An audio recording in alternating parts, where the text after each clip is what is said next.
ওয়া ইলাহুকুম ইলাহু ওয়াহিদুন লা ইলাহা ইল্লা হুয়ার রহমানুর রহিম।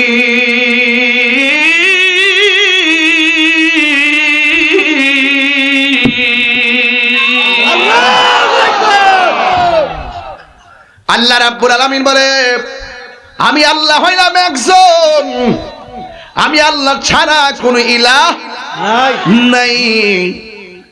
কোন দেশের মধ্যে রৌদ্র, কোন দেশের মধ্যে রাত, কোন জায়গায় চাঁদের আলো জ্যোৎস্না জ্বলে, আবার কোন দেশে সূর্যের আলোতে কিরণ দিতেছে, তাপ দিতেছে। জবান খুলে কোন দিন রাত, আবহমান পরিবর্তন, আহ্নিক গতি, বার্ষিক গতি, জোয়ার বাটা কেউ সৃষ্টি করে না। যিনি করে, জবান খুলে বলুন তিনি কে? এই জন্য আল্লাহ যাহা করে ভালোর জন্যই করে। হয়তো বা আমাদের মাঠ আংশিক ভিজে গেছে, হয়তো বা আমাদের মাথার প্যান্ডেলটা উড়ে গেছে, কিন্তু হাজার হাজার কৃষক বলতেছে, আল্লাহ বৃষ্টিটা দিছো, আমরা ফসলটার জন্য ভালো হইছে। এই জন্য আমার যুবক ভাইরা অনেক জায়গায় বৃষ্টির জন্য হাহাকার করতেছে। আল্লাহ বৃষ্টি দিয়া কৃষকরে খুশি রাখলো, আর এখন বৃষ্টি বন্ধ কইরা মুকুন্দপুরের আশেকদেরকে আমার আল্লাহ খুশি কইরা দিছে। বলেন রহমত দেওয়ার মালিক কে? আল্লাহ। বেশি লম্বা চূড়া করব না, শুধুমাত্র আপনাকে বোঝার জন্য বলছি। হাইরে কেন বোঝার জন্য বলছি?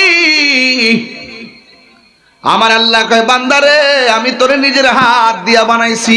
সুবহানাল্লাহ করে রে। এত বড় আসমান বানাইছে, কোনো খুঁটি আছে? কথা না, কোনো খুঁটি নাই। এই মাহফিলের সামিয়ানা যেমনে বাতাস উড়ে গেছে, কিয়ামতের আগে এই আসমানটা ভাঙ্গা লন্ড বন্ড হয়ে যাবে, টুকরা টুকরা হয়ে যাবে। ইজা সামাউন ফাতরাত, আকাশটা বিদীর্ণ হয়ে যাবে। ওয়া ইজাল কাওয়াকিবুন তাসারাত, নক্ষত্রগুলো খুলে খুলে পড়ে যাবে। ওয়া ইজাল কুবুরু বুসিরাত, কবর থেকে সব বেরিয়ে যাবে। ওয়া ইজাল বিহারু ফুজ্জিরাত, নদীর মধ্যে সুনামি শুরু হয়ে যাবে। কথা একটাই, কুল্লু মান আলাইহা ফান ওয়া ইয়াবকা ওয়াজহু রাব্বিকা যুল জালালি ওয়াল ইকরাম।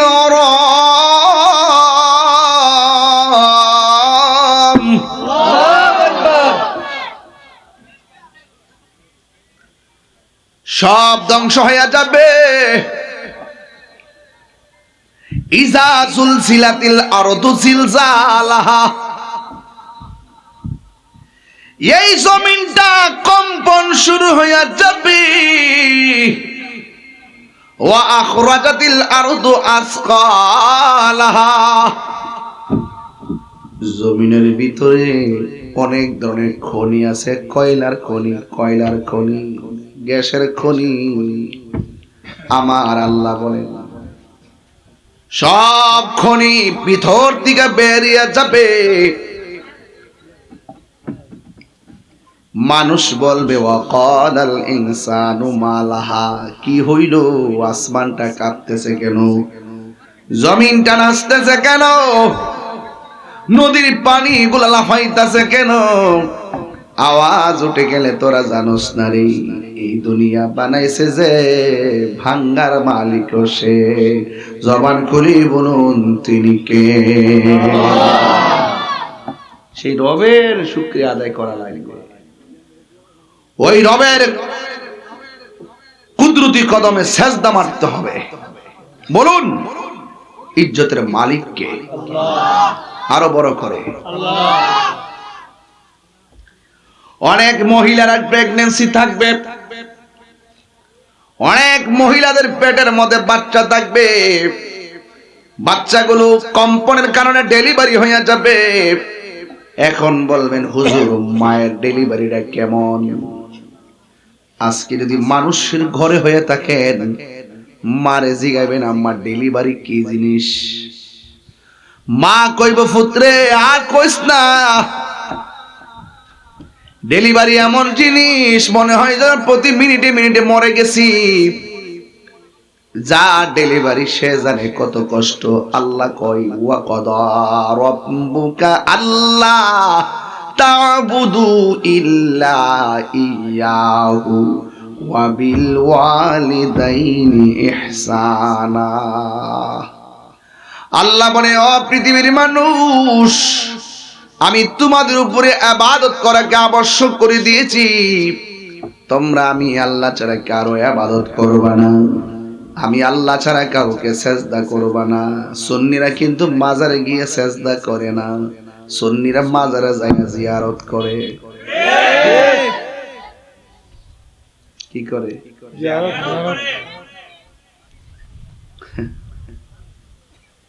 জিয়ারত করি আমরা। হ্যাঁ, আমরা কামরা বলে পূজা করি।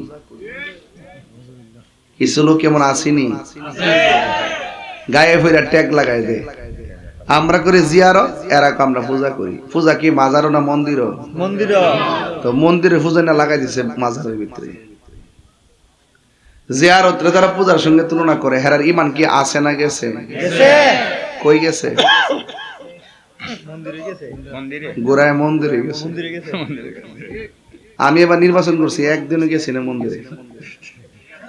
একদিন কিন্তু হিন্দুদের উৎসব গেছে না, প্রায় মিনিমাম ওই সময় পূজার খেলা চলছিল। হেরা কিন্তু পূজা উৎসব ছিল ওই সময়, আমি কিন্তু গেছি না। আমি গেছি না এই জন্য যে হেরার পূজা এরা করবো, আমরা মাহফিল আমরা করি। হেরা ডিস্টার্ব করা দরকার আছে। আর আঙ্গুল তো সেরা তো মনে করেন ওই কিছু কিছু লোক আছে সময় সময় যা মন্দির মন্দির ভাড়া দিবার লাগে, এরাও কইতে কইতে এসে ভাড়া দিবার লাগে। আমরা মন্দিরে চুরি করবার লাগে নাকি? একটা কথা মনে রাখবেন, লোক দেখাই না, যা করবেন বিপদ আইব। আমরা লোক দেখাই না কিছু কিনা। আমি মনে করি দেশটা সবার। এই দেশে হিন্দু মন্দিরে যাবে, বৌদ্ধ পেগোড়ায় যাবে, খ্রিস্টান গির্জা যাবে, মুসলমান মসজিদে যাবে, কাহারও জায়গায় কেউ যাবে না। সামঞ্জস্য রেখে আপনি ওয়াজ করেন, বলেন, তাদেরকে ডাকেন, আইনা বসান এক জায়গায়। আমার ওয়াজের মধ্যে আইসা যদি ওনারা আইসা যদি কথাবার্তা বলে, আমরা তো মজা হারে, আমাদের ওয়াজটা ডিস্টার্ব হইতাছে। আপনারটা আপনারা করেন, আমরাটা আমরা করি। দেশটা সবার। আওয়াজ করে কোন? আমরা কি মাজার পূজা করি? না। এটা কইলো কি লাগা? আমরা কি পূজা করি? না। এইভাবে ইসলামটার ভিতরে ভাগ করতে করতে করতে করতে শেষ পর্যন্ত শেষ করে ফেলাইছে। কথা বলেন ঠিক না?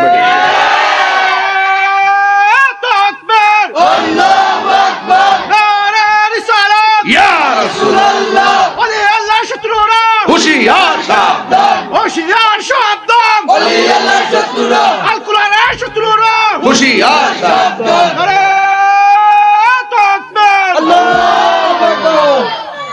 আপনারা কি সব একসাথে আছেন?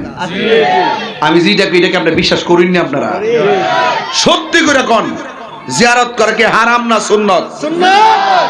আমার বাপের কবর আমি জিয়ারত করুম, নানার কবর জিয়ারত করুম, দাদার কবর জিয়ারত করুম, শাহজালালের রওজা মোবারক জিয়ারত করুম, শাহপুরের রওজা জিয়ারত করুম, গোলাপ শাহ জিয়ারত করব, আমারও শাহ জিয়ারত করব, গরিবুল্লাহ শাহ জিয়ারত করব, মিসকিন শাহ জিয়ারত করব, আর শাহী মুক্তাদের জিয়ারত করব। আমাকে হারাম বলার, পূজা বলার তুমি কেডা? আমরা কথাগুলো কোট করে না, আমাদেরকে মাইনাস ফর্মুলা রাখা হয়। অথচ এই দেশে 65% তরিকাপন্থী সুন্নি মুসলমান।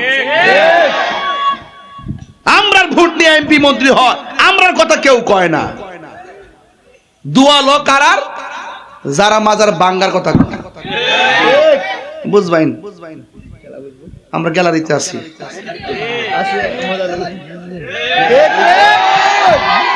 বুঝবেন?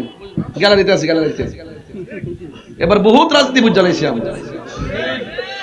দেখছো না কোন সুন্নির ব্যাপারে? হ্যাঁ, যে বেটা লাথি মাইরা এই দেশে যত উঁচু কবর আছে লাথি মেরে ভেঙে দেওয়ার দরকার, হে বেটার দোয়া লো। আপনি কার দোয়া লইছেন? আপনি যার মাজার জিয়ারত করছেন বাবা শাহজালাল, ওই শাহজালালের মাজার যে ভাঙ্গার কথা বলে আপনি তার হাতের দোয়া নেন। শনি আছে, শনি জানাই দিয়েন। নেতা থাকলে কেউ বুঝায় না, জানাই দিয়েন। আমরা গ্যালারিতে আছি। এই যে ওলি আল্লাহর বিরুদ্ধে অবস্থান করে কেউ থাকতে পারবে না। তাদের উপরে বিপদ আসবেই, আসমানি গজব আসবে।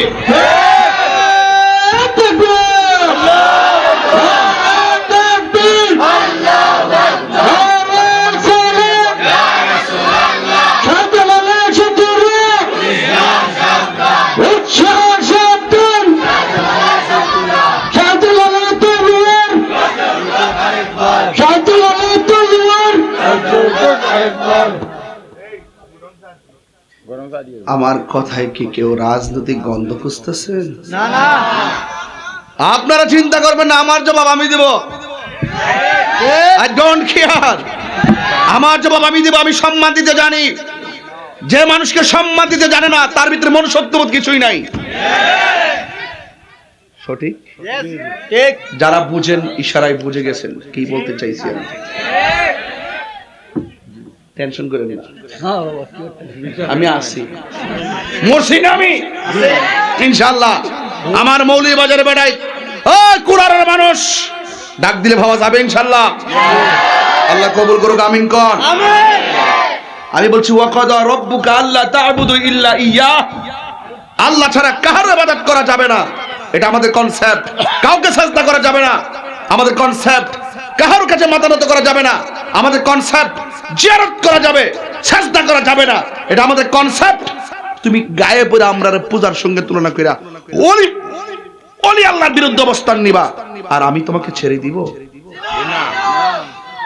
আমার 1 কোটিবার গালি দাও, আমি কিছু বলবো না। আমি এত পরিষ্কার করার পরও আমাদের গায়ে পড়ে তোমরা যা মন চায় তা বলবা, এটা হতে পারে না। কথা বলেন ঠিক না বেঠিক? ওয়া ইলাহুকুম ইলাহুন ওয়াহিদুন লা ইলাহা ইল্লা হুয়ার রাহমানুর রহিম।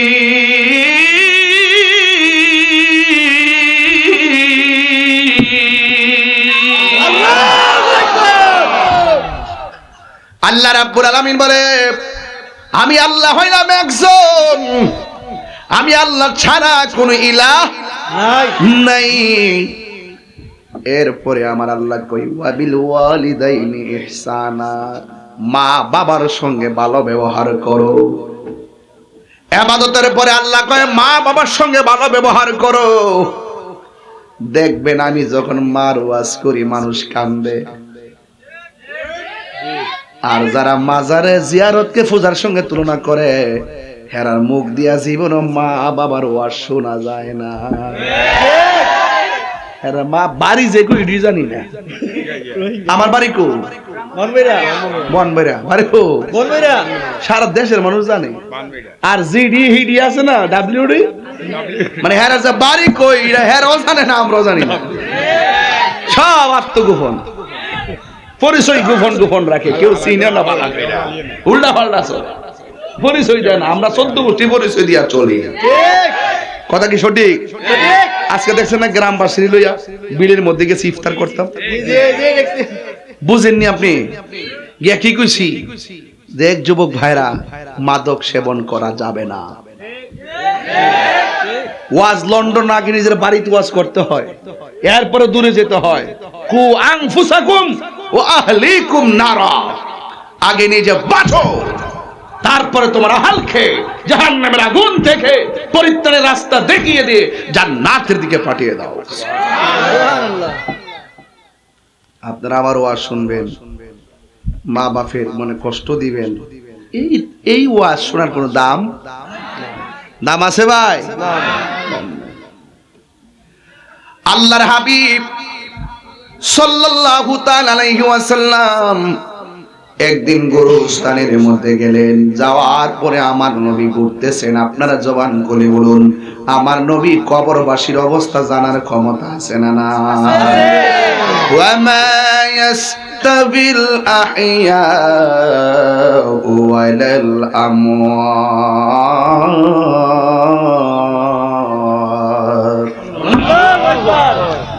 আল্লাহ রাব্বুল আলামিন বলেন, যারা মুর্দা যারা জিন্দা এরা কোনোদিন এক হতে পারে না। ইন্নাল্লাহা ইউসমিউ মাইয়াশা, আল্লাহ যারা ইচ্ছা করে তারে কবরের আযাব দেখার সুযোগ দেয়। আপনারা জবান খুলে কোন, আমার নবী কবরের আযাব দেখার ক্ষমতা আছে না না? আছে। আমার নবী কবর আযাব দেখার ক্ষমতা আছে। নবী আমার গুরুস্থানে গেল, যাওয়ার পরে আমার নবী কবর দিকে তাকালেন। নতুন গুরুস্থান, কবর সব গনা বাছা কয়েকটা কবর হবে। মিনিমাম যে কবরগুলো আছে সব দেখা যায় উঁচা উঁচা। ওই মুহূর্তে আমার নবী একটা কবরে তাকায় একটা মুস্কি হাসি মারলেন, আর একটা কবরে তাকায় নবী মুস্কি হাসি মারলেন, আর একটা কবরে তাকায় নবী মুস্কি হাসি মারলেন। আবার সাহাবায়ে কেরাম জিজ্ঞেস করে, ইয়া রাসূলুল্লাহ, ইয়া হাবিবাল্লাহ, নবী গো, ও মায়ার নবীজি, আপনি যেই কবরের দিকে তাকালেন, তাকায়া তাকায়া কেন আপনি মুস্কি হাসি দিলেন? ইন দি মিন টাইমে আমার নবী আপনার নবী বলেন, ও সাহাবী, আমি তাকায়া দেখলাম প্রত্যেকটা কবরবাসীর কবরের গায়ের নিচে, বডির নিচে আমার আল্লাহ জান্নাতের বিছানা বিছায়া রাখছে। আমার নবী দেখার ক্ষমতা আছে না নাই? সোনার মদিনা বহু দূরে, কিন্তু মদিনাওয়ালা আমার অন্তরে। আসিনি অন্তর, আসিনি আমার অন্তর জুড়ে মদিনায় আছে রে, অন্তর জুড়ে আছে রে। ওই মদিনা কেমনে যাব মনে মানে না রে। যে গিয়েছে একবার সোনার মদিনা, তাহার মনে আর কোনো দুঃখ রইল না। যে গিয়েছে একবার সোনার মদিনা, তাহার মনে আর কোনো দুঃখ রইল না, তাহার মনে আর কোনো দুঃখ রইল না। আমার অন্তর জুড়ে মদিনায় আছে রে, অন্তর জুড়ে মদিনায় আছে রে। ওই মদিনা কেমনে যাব মন মানে না রে। রাসূল তুমি শোনো গো, শোনার ক্ষমতা আছে? রাসূল তুমি শোনো গো আমার ফরিয়াদ, চুমুকেতে বাড়িয়ে দাও নূরানি হাত। রাসূল তুমি শোনো গো আমার ফরিয়াদ, চুমুকেতে বাড়িয়ে দাও নূরানি হাত, চুমুকেতে বাড়িয়ে দাও নূরানি হাত। আমার মন কান্দে রে, প্রাণ কান্দে রে, মন কান্দে রে, প্রাণ কান্দে রে। ওই মদিনা কেমনে যাব মনে মানে না রে। এই গজলটা যদি আমি চট্টগ্রাম গাইতাম তাইলে কিন্তু এই সুরে গাইতাম না। বলবো কোন সুরে গাইতাম? বলবো সোনার মদিনা বহু দূরে, কিন্তু মদিনাওয়ালা আমার অন্তরে, কিন্তু মদিনাওয়ালা আমার অন্তরে। আমার সাউন্ড বেড়েছে, আপনাদেরও বেড়ে গেছে, এটাই নিয়ম। আমার অন্তর জুড়ে মদিনায় আছে রে, অন্তর জুড়ে মদিনায় আছে রে। ওই মদিনা কেমনে যাব মন মানে না রে, ওই মদিনা কেমনে যাব মন মানে না রে, ঠিক কি না? শান্তি লাগছেনি? এখন বলুন তো, আল্লাহ আমার রাসূল কবরের আযাব দেখার ক্ষমতা আছে না নাই? আছে। নবীকে সেই ক্ষমতা দিয়েছে কে? আল্লাহ। আমার রাসূল আজকের মাহফিলে আশিকদের অবস্থা দেখার ক্ষমতা আছে না নাই? আছে। এই বিশ্বাস কার কার আছে? দুই হাত তুলে দেখাতে হবে ইনশাআল্লাহ। নারায়ে তাকবীর, আল্লাহু আকবার, নারায়ে রিসালাত, ইয়া রাসূলুল্লাহ, আহলুস সুন্নাত ওয়াল জামাত, জিন্দাবাদ জিন্দাবাদ, কোরআন সুন্নাহর আলো, করে করে চালো, কোরআন সুন্নাহর আলো। করে করে চালো। একটা জবানও বন্ধ রাখবেন না, মহব্বতে মায়ার সুরে বলুন সুবহানাল্লাহ। আল্লাহ রাব্বুল আলামিন বলেন, তোমরা মা বাবার সেবা করো। রমজান মাস চলতেছে, এই জন্য ওয়াজটা করা লাগতেছে। এমন মুকুন্দপুরে এমন সংসার আছে, সন্তান বিল্ডিং করে বসে 8 প্রকার আইটেম দিয়ে ইফতার করে, আর মা দুঃখিনী ভাঙ্গা করে শুধু পানি দিয়ে ইফতার করে। এমন সমাজে চিত্র দেখা যায় কি যায় না? হ্যাঁ বন্ধু, আমার নবী আপনার নবী রহমাতুল লিল আলামিন বলেছেন, রিদার রাব্বি ফি রিদাল ওয়ালিদাইন ওয়া সাখাতুর রাব্বি ফি সাখাতিল ওয়ালিদাইন। পিতামাতার সন্তুষ্টিতে আল্লাহর সন্তুষ্টি, পিতা মাতার সন্তুষ্টিতে আল্লাহর সন্তুষ্টি। এই জন্য একটা যুবক একটা মেয়ের প্রেমে ফানা ছিল, যুবকটা মেয়ের প্রেমে পাগল ছিল। এবার ছেলেটা মেয়েটারে বিয়ের প্রস্তাব দিল। আর আঙ্গুদের সাথে বিয়ার প্রস্তাব দেওয়ার আগে 5 বছর রিলেশন। কি আল্লাহ হাবিবি কাম টু কক্সবাজার। ঠিক ঠিক। আমি যে কথাটা কইছি একবার সঠিক কথা কইছি, কিন্তু এক কথা কোন ঠিক না বেঠে 100 সঠিক কথা বলছি, রাইট না? Right right. হ্যাঁ হ্যাঁ রাইট। ছেলেটা আবার ভালো, এটা হাদিস শরীফ আছে। এই হাদিসটা যেটা বলতেছি এটা হাদিসে আছে। তো ছেলেটা মেয়ের পছন্দ হইছে, সাথে সাথে বিয়ের প্রস্তাব দিছে। মেয়েটা সাথে সাথে বিয়ের প্রস্তাব প্রত্যাখ্যান করছে। ছেলেটা কয়, আমি এত প্রস্তাব দিলাম, আমার প্রত্যাখ্যান করলো। পাশাপাশি আর একটা ছেলে মেয়েটার প্রস্তাব দিল, মেয়েটা রাজি হয়ে গেছে। এখন মেয়েটা বিয়ে বসেও গেছে। আমার ছেলেটা মনের মধ্যে একটা রাগ আনছে। রাগ আইন না কয়, আমিও তো ছেলে, ও তো ছেলে, আমি কি দেখতে কম খারাপ নেই? আমি বিয়ে প্রস্তাব দিলাম, আমার সঙ্গে তার বিয়ে বসলো না, আরেক বেচারা আমার যদি দেখতে আরো নগণ্য, তার কাছে বিয়ে হয়ে গেল। এই কথা যখন দেখলো, দেখার পরে ছেলেটার মনে একটা চিন্তা ঢুকছে শয়তানি, যে আমার জন্য পছন্দ করছে, যা আমি মাইরালাম। মেয়েটার ছেলেটা মাইরা লাইছে। এমন লোক আছে না নাই? এরপরে এই লোকটা নবীর এক সাহাবীর কাছে গেছে, যাইয়া ডাক দিয়া কই, নবীর সাহাবী গো, ও নবীর সাহাবী, আমি জীবনে এমন একটা গুনাহ করে ফেলেছি। কয়, কুই গুনাহ করেছো আমার কাছে বলো। এমন হাজার গুনাহ আছে, বন্ধুও জানে না, বান্ধবীও জানে না, মাও জানে না, মাও জানে না, বাবাও জানে না, বন্ধু জানে না। এমন অনেক গুনাহ আমরা করে ফেলেছি। জবান খুলি বলুন, প্রকাশিং বা গোপনে, যে যত গুনাহ করুক না কেন, জানে একজন, জবান খুলে বলেন তিনি কে? আল্লাহর হাবিবের সাহাবী ডাক দিয়ে কয়, এ আল্লাহর বান্দা, তুমি কি এমন গুনাহ করেছো জীবনে তুমি ক্ষমার আশা করতে পারো না? এবার ছেলেটা ডাক দিয়ে কয়, নবীর সাহাবী, আমি একটা মেয়ের পছন্দ করে বিয়ের প্রস্তাব দিলাম, কিন্তু মেয়েটা আমার প্রস্তাবে রাজি হলো না। আমার চাইতে নগণ্য আর একটা ছেলে বিয়ের প্রস্তাব দিল, মেয়েটা রাজি হয়ে গেল। এরপর আমার মনের ভিতরে কষ্ট ঢুকে গেছে, আমি মেয়েটারে খুন করে ফেলাইছি। এই জন্য আমি যে গুনাহ করেছি আমার ক্ষমা আসেনি। আমার মনে হয় আমার এই গুনাহ কোনোদিন ক্ষমা করা হবে না।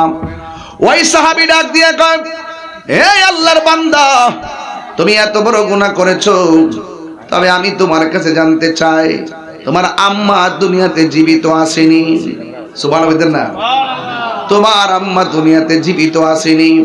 ছেলেটা বলে না না, আমার আম্মা দুনিয়াতে জীবিত নাই।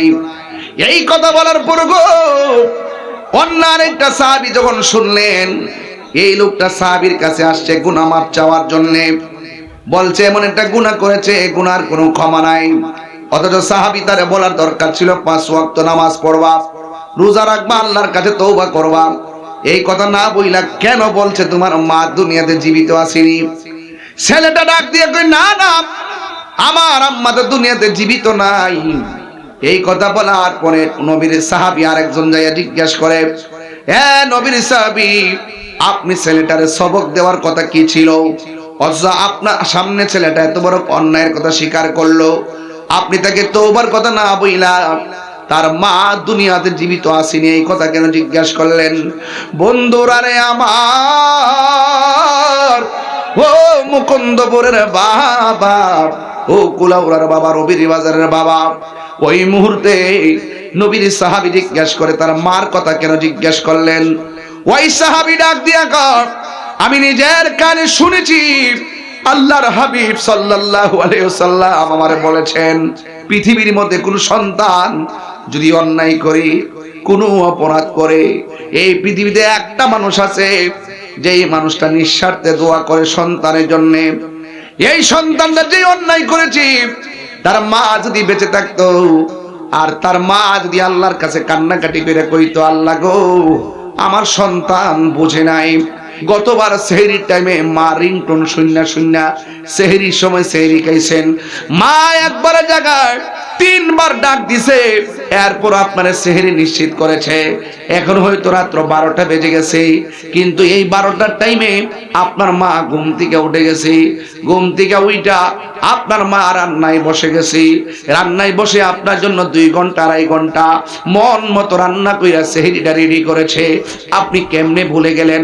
খবরদার সন্তান, তাহিরি সামনে বৈশা ওয়াজ শুনবা। রমজান মাসে মার কাপড় কিনা দিতে মন থাকে না, রমজান মাসে মারে 4 লাখ টাকা দিতে মনে থাকে না, এই রমজান মাসে মারে একটু চিকিৎসা করতে মনে থাকে না। খবরদার খবরদার, পায়ে হাত দিয়া বলি, আমার নবী আপনার নবী বলেন দুনিয়াতে একটা মানুষ দোয়া করলে সন্তান ওলি হয়ে যায়, ওই মানুষটার নাম হলো জনম দুঃখিনী মা। ও বন্ধু রে, ওই মার দোয়ার মধ্যে কোনো স্বার্থ থাকে না। আজকে ঈদের বাজারে, রবির বাজারে গেলে এখনো দেখছি বাজার থমথম করতেছে, সব দোকান খুললা মানুষ কেনাকাটা করতেছি। 1টা 12টা বেজে গেছে, মানুষ দোকানে আছে। জিজ্ঞেস করলাম এত রাত্রে মানুষ কেন? কয় হুজুর রাত্র 3টা পর্যন্ত বাজার খোলা থাকে। এই যে ঈদের দিন আসতেছে, রবির বাজারে অনেক সন্তান কাপড় কিনতে যাবে, দেখবেন নিজের কাপড় ঠিকই কিনবে, নিজের বউয়ের কাপড় ঠিকই কিনবে, সন্তানের কাপড় ঠিকই কিনবে, কিন্তু মা বাবার কাপড় কেনার জন্য মনে থাকে না। বন্ধু, মা বাবার মুখে যারা হাসি ফুটাইতে পারে না, ওই লোকটার জন্য মক্কা মদিনা গেল কোনো লাভ হবে না। আপনারা জবান খুলে বলেন মা বাবার সঙ্গে ভালো ব্যবহার করা লাগবে। জবান খুলে বলুন ঘোষণা করেছে কে? আরে মা কেন এত দামি জানে না সকল, সবাই মা কেন এত দামি জানে না সকলে, জানতো যদি পড়তো দেখে কোরআন হাদিস খুলে। একটি হজের সওয়াব মিলে, একটি হজের সওয়াব মিলে, মাকে একবার দেখিলে। মা কেন এত দামি জানে না সকলে, বলো মা কেন এত দামি জানে না সকলে। 2টি বছর পান করালো মায়ের বুকের দুধ, কোলে পিঠে নিয়ে আমায় দিতেন কত সুখ। সেই মায়ের কষ্ট দিলে, সেই মায়ের কষ্ট দিলে খুদার রসটলে মা কেন এত দামি জানে না সকলে বলো মা কেন এত দামি জানে না সকলে মায়ের প্রসবের কালে কত কষ্ট পায় বেহুশ হইয়া পরে মায়ে আপন বিছানায় মায়ের প্রসবের কালে কত কষ্ট পায় বেহুশ হইয়া পরে মায়ে আপন বিছানায় সেই মায়ের দুঃখ দিলে সেই মায়ের দুঃখ দিলে খুদার রসটলে মা কেন এত দামি জানেন না সকলে বলো মা কেন এত দামি জানেন না সকলে মা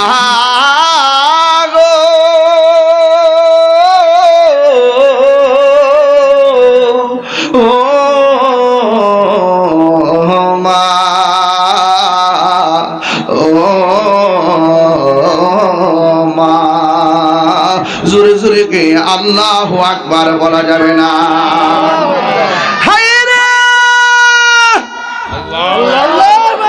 এই মুহূর্তে যার মা নাই সেহরি কার সাথে খাবে যার বাবা নাই সে কারে বাবা গয়া ডাক দিব রে আমি গুনাহগারের আব্বা দুনিয়াতে নাই আমার আম্মা কিন্তু এতে কাবে বইছে আমার আম্মা এতে কাবে বইছে রাত্র 2:30টার পরে বাসায় গেলাম যায়া থেকে আমার ছোট্ট ছেলেটা সজাগ তখন আমি তারে বললাম চলো তোমার দাদুরে দেখে আসি নিয়ে গেলাম ঘরের ভিতরে পর্দা দিয়া ইতিকাফ করতেছে যায়া দেখে আমার তাহাজ্জুদের নামাজ পড়ে ওই তাহাজ্জুদের নামাজ পড়ে যখন সালামটা ফিরেছে আমি আমার পোলাডারে কইলাম তোমার দাদু ইতিকাফে বইছে যাও নামাজ শেষ করছে পায়ের মধ্যে গিয়া চুমা দাও আমার ছোট্ট ছেলেটা যাই আমার পায়ের মধ্যে তার দাদুর পায়ের মধ্যে চুমা দিতেছে আরে আপনার সন্তানকে আপনি যা শিখাবেন আজকে নাতিগুলা দাদার সামনে যায় না দাদির সামনে মন খুলে কথা কয় না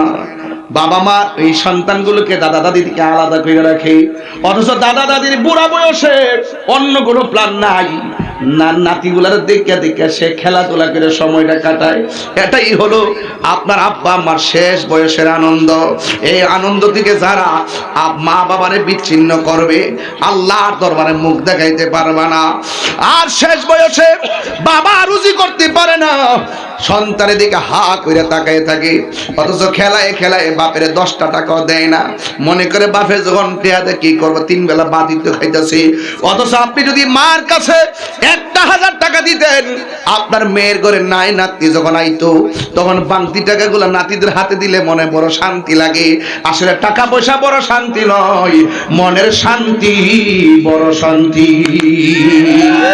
আরে হাত তুলে বলো ঠিক কি না বলো আমার যুবক ভাইরা আল্লাহ রাব্বুল আলামিন কোরআনের মধ্যে বলে দিয়েছেন ওয়াহনান আলা ওয়াহনিন এই পৃথিবীর মধ্যে কষ্টের পর কষ্ট যারা স্বীকার করে গো তিনি হলো তোমার আমার মা এই জন্য ছোটবেলায় সন্তান পেটে নিয়ে কষ্ট করে ভূমিষ্ঠ করার সময় প্রেগন্যান্সি ব্যথায় কষ্ট করে ভূমিষ্ঠের সময় সন্তান মা কষ্ট পায় তিলে তিলে বড় করে কষ্ট পায় নিজে না খাইয়া জিনিসগুলো বেচে সন্তানরে মানুষের মতো মানুষ করে আর ওই মা যখন বৃদ্ধা হয়ে যায় সন্তানের দিকে তাকায় থাকে কিন্তু সন্তান মাকে খুলে দেখে না এই জবাব তোমাকে আল্লাহর দরবারে দেওয়া লাগবে এই জন্য আমি প্রায় মাহফিলে বলি মা তুমি আমার আগে যেও না গো মরে সুবহানাল্লাহ মা তুমি আমার আগে যেও না গো মরে আমি কেমন করে দেব মাটি তোমার কবরে